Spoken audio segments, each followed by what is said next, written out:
যুক্তরাষ্ট্রের নেতৃত্বাধীন সামরিক জোট নর্থ আটলান্টিক ট্রিটি অ্যালায়েন্স ন্যাটো সম্প্রতি ন্যাটোর মহাসচিব মার্ক রুটে নিউ ইয়র্ক টাইমসকে দেওয়া এক সাক্ষাৎকারে তৃতীয় বিশ্বযুদ্ধের আশঙ্কা জানিয়েছেন। তিনি বলেন, রাশিয়া ও চীনের নিবিড় বন্ধুত্ব শিগগিরই পৃথিবীকে তৃতীয় বিশ্বযুদ্ধের দিকে ঠেলে দেবে।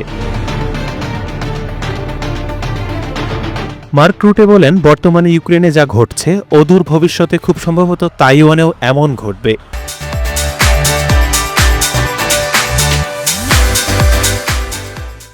চীন এবং রাশিয়ার মধ্যে নিবিড় বন্ধুত্ব আছে এবং পশ্চিমারা যদি এই ব্যাপারটি বুঝতে ব্যর্থ হয় তাহলে অচিরেই আমরা সেই ভয়াবহ পরিস্থিতির সম্মুখীন হব, অর্থাৎ একটা বৈশ্বিক যুদ্ধ বেঁধে যেতে পারে। গত শতকের দুই বিশ্বযুদ্ধের তুলনায় সম্ভাব্য সেই যুদ্ধে প্রাণহানি ও ক্ষয়ক্ষতির পরিমাণও অনেক বেশি হবে।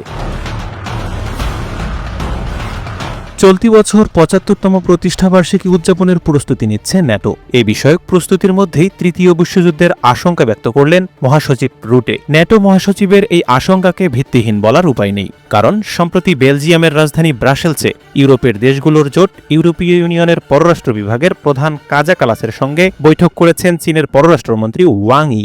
সেখানে রাশিয়া ইউক্রেন যুদ্ধ প্রসঙ্গে কাজা কালাসকে চীনের পররাষ্ট্রমন্ত্রী বলেছেন, ইউক্রেন যুদ্ধে চীন কখনো রাশিয়াকে পরাজিত হতে দেবে না।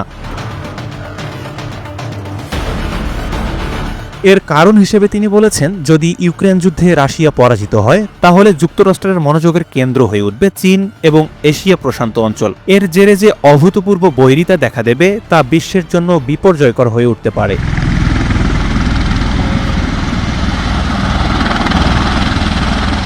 মার্ক রুটে গেল বছর ন্যাটোর মহাসচিব পদে এসেছেন। এর আগে ১৪ বছর নেদারল্যান্ডের প্রধানমন্ত্রী হিসেবে ছিলেন। নিউ ইয়র্ক টাইমসকে রুট বলেন, তৃতীয় যুদ্ধের আঁচ পেয়ে ইতোমধ্যে নিজেদের প্রতিরক্ষা খাতে ব্যয় বাড়িয়ে দিয়েছে ইউরোপের অনেক দেশ। তারপরও বিশ্বকে বিপর্যয়ের হাত থেকে ঠেকাতে ন্যাটোর সদস্যগুলোর ঐক্যের কোনো বিকল্প নেই, এমনটি মনে করেন মার্ক রুটে।